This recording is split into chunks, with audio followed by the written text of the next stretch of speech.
Hi everyone. So as Emmanuel said, my name is Arthur and I am now responsible for the contents and the events at HEC Alumni in Paris. So I'm happy colleague of Janet. And just to finish this presentation, I'm just recovering from a bad flu, so my voice is a bit weird and I'm sorry for that. So as you understood, we wanted to place this event under the sign of entrepreneurship. So we have invited, well actually Emmanuel invited 3 entrepreneurs who in fact have very little in common. Think of it, we have one guy who defines himself as a baker and who is in fact the co-founder of a very famous brand of pastries and yogurts. We have an American entrepreneur who is the founder of the first search engine for gifts, and the third one is a French serial entrepreneur who is now into charity business. So you see, it's quite a wide spectrum. So, but what they do have in common actually is that all of them have been successful. In a sense, they don't have anything to prove anymore. So that raises a question. It's how do you maintain, when you have already succeeded, how do you maintain this entrepreneurial spirit we are all talking about? Because it is a question. So to talk about that, we could have organized a classic debate and ask the 3 of them how they managed to keep this spirit alive. But we rather chose to ask them to do what every entrepreneur has to do all the time, and that is to pitch, to convince us of something on the topic they chose. So here's how it's going to work. We're going to have the 3 of them talk for 7 minutes. After that, there will be a 10-minute Q&A session with you. And I want you to really concentrate and think of the questions you might have, because we really want this event to be friendly and interactive, right? And before we start, let me just introduce you to the catch box. This actually is a friendly gadget that we're going to throw at you when you have a question to ask. So it works like this, Cyril, if you want. Hop. And talk, please, because it's actually a microphone. I can talk. Exactly. Can you hear me? Perfect. And then when I throw it away, back to him. Exactly. Like when it's traveling, there's no sound actually, so it's fine. Exactly. And beware, because this thing can also be a weapon actually. And if ever you are too shy and if you are too silent and you don't want to ask any question, I'm going to throw it randomly into the audience. And the person who will receive it will have to make a comment or to ask a question. Otherwise, he's going to be ridiculous. And don't forget that it's going to be filmed. All right, so we're going to start with Augustin. Augustin is the co-founder of Michel and Augustin that you all know.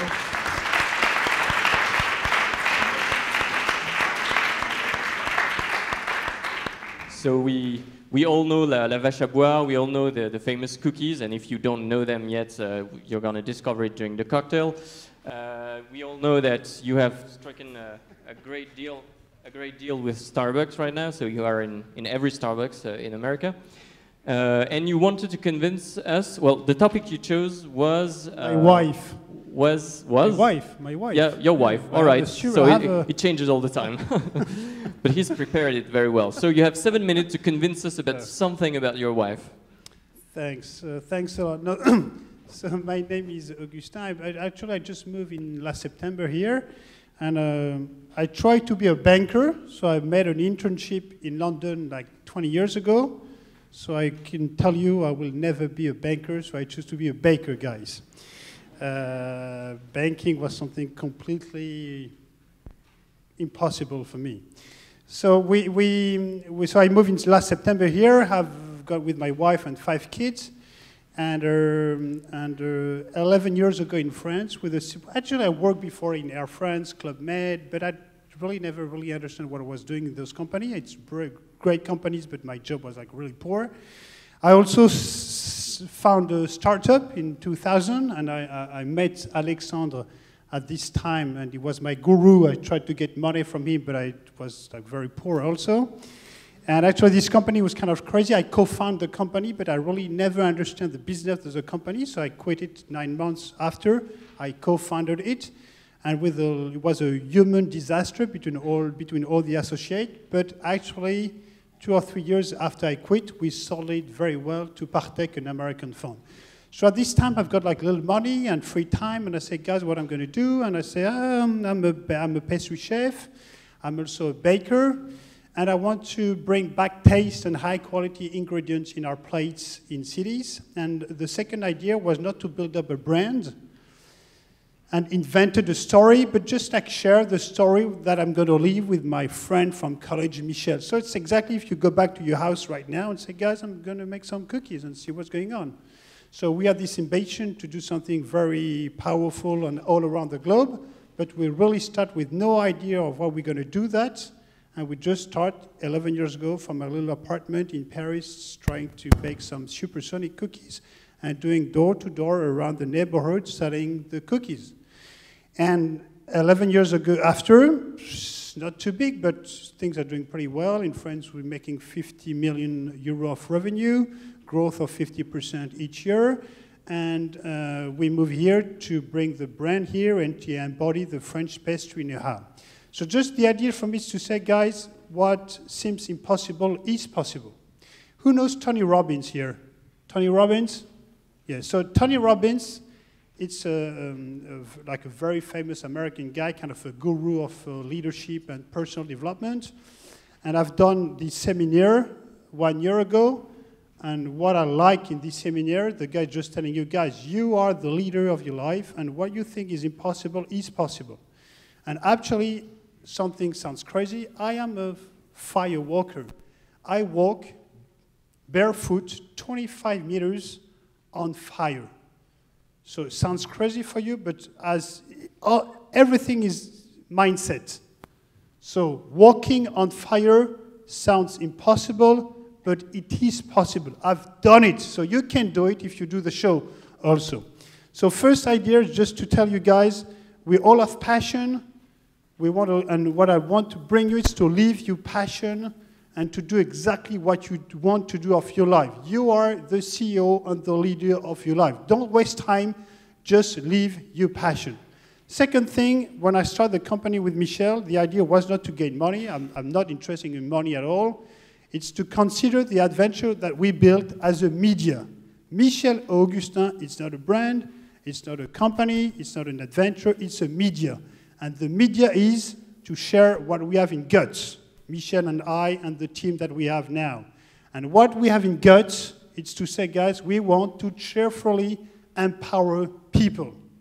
So life is short, and the entire objective of my life is to cheerfully empower people that work with us at the banana farm in Paris, Lyon, and now in New York, but also to empower the people that follow the story and eat our cookies and chocolate mousse. Third thing is the question I'm asking every day when I'm waking up is, guys, what are we here for? That's very interesting. What are we here for? Well, not here, but on the planet, on Earth. What's the purpose of our life? And that's a question that every morning I'm asking myself. So just to be sure that you're spending time on the right things for you and you don't waste time on things you don't pay really attention to. So please be really careful on what you're doing in your life because it's short. And I just want to be sure that everybody here just invest time and energy on real purpose and not wasting his energy on things that doesn't really matter at all. So 4 things, of course. The best way to convince you to buy my cookies is to buy once, and you will taste and how supersonic they are. We're here to embody the French pastry know-how. Actually, when we set up the company, we thought of France, but we not really thought of foreign countries. And being French now, in the pastry area, it's a real big asset. So everywhere in the world where you can find an Evian bottle, I'm sure we have a slot for the brand Michel et Augustin and to cheerfully empower people.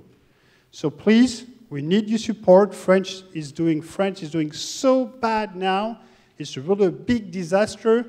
I'm so scared of what's the future of our country. So please buy our cookies and our chocolate mousse. We have 500 stores carrying our recipe in New York. We have 8,000 Starbucks carrying 2 of our SKU. Everything is baked in France. So by buying our products here in the US, you support France. Thank you. So now, as I heard, we really need like very, very clever questions, like stupid question I will not answer to them.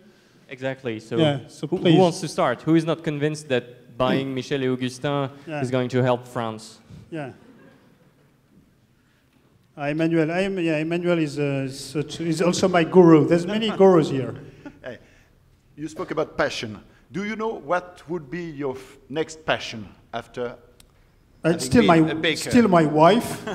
No, what I like being an entrepreneur is to bring ideas real. So when I have an idea, I'm really excited to bring an idea from something real.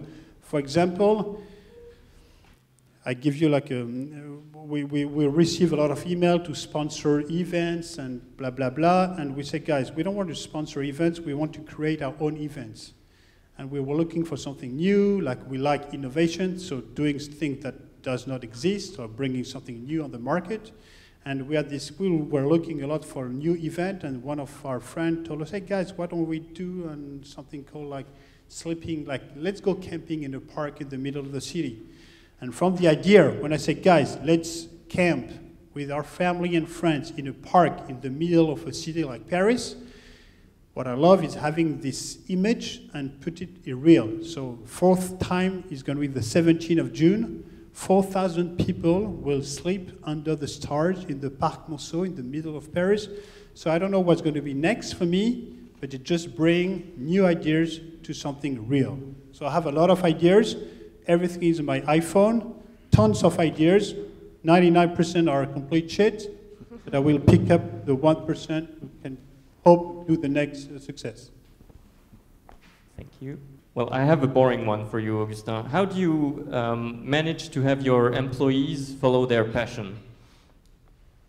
So it's just giving them a serious job and being also like CEO of their perimeter. So people never come us, for example, with question, but only with recommendation. So it's kind of a really crazy and unique culture in our company. People are really passionate, engaged, they're working really hard, but they have a lot of pleasure doing that. And to give you another example, all the people in our company are going to be a pastry chef. Every Monday, Tuesday, Wednesday night at the banana farm in Paris, Lyon, and starting next September here, we have like pastry training lesson to be pastry chef certified. So it's how we involve also people in the adventure and to embody the French pastry know-how, but consider people like adults and not kids in company. Don't tell them what to do, but let them do what they want to do, and it's supersonic results. Thank you. So I guess you're here to grow Michel and what you are here for is to grow Michel and Augustin. And what is Michel Augustin here for? What is the role of Michel and Augustin? So I'm here because I love the US and one of my dreams to live here. So this is why we choose the US. It's like for personal reason and not professional. But of course, there's a very huge professional story here. We set up a guy called Antoine 14 months ago, and he's like an entrepreneur. This guy arrived 8 years ago in our company, and he had an interview with me in my bathroom of my apartment in Montmartre 8 years ago. This guy is an entrepreneur. He set up everything here. He's like the COO. He's doing an amazing job. And I'm here just to give credibility to the project, being for the PR, for the media, for candidates, and for distribution. I'm going to stay 2 years here only, just to give this credibility. That's it, it's very simple. Because those guys are entrepreneurs, and they're doing an amazing job. They're going to write their own story. They are the entrepreneur of Michel Augustin here. I'm not. I'm just here for credibility. We know we're coming here with a huge ambition, but a lot of humility also at the same time. because here they don't want us to eat cookies. Bringing cookies to the homeland of cookies is kind of crazy, but we have the time and we have the money to make here a big success. And here, just to embody it, what is amazing, you have a huge buzz still around French chef. French chef restaurants, they're still superstar all around the world. There's competition for Spain, Italy, even American chef, but French superstar, French chef. You go in the supermarket in my Key Food down my house in Park Slope, you want to buy this French gastronomy in your everyday life, give me a brand. Give me a French brand, not Danone. Danone is a huge success, but it's not French in marketing, execution. You have Evian, and you have Bonne Maman for jam. That's it. So we want to embody the French pastry know-how all around the globe. So we move here after France. France is doing very well. It's never done, but because we're doing very well, and I think we're in good tracks to do something huge, we move here just to demonstrate that their brand and being French in the pastry area is an asset that we can write something. And the story with the Starbucks was amazing for us. So 32 million of Americans are going every month at Starbucks places and can see now our brand. So as soon as we do something cool here, we move to Canada, we move to Asia, and in 10 years, we want to be all around the globe. So I don't know if we're going to do it, but at least that's the mission. So last question, because I can see Alex is, yeah.